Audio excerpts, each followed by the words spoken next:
video I will tell you that how to find blocked accounts on Threads. So before starting this video, make sure to like this video and subscribe to my YouTube channel for more tips and tricks like this one.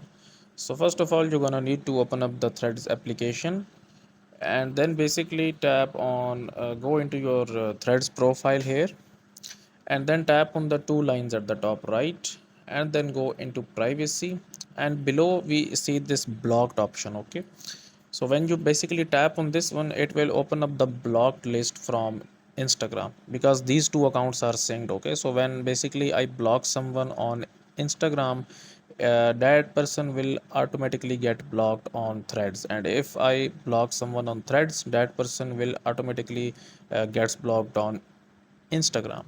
So basically this is the common blocked list for both Instagram and Threads. So that's it for this video. If you find it useful, kindly like this video and subscribe to my channel, and I will meet you in the next video.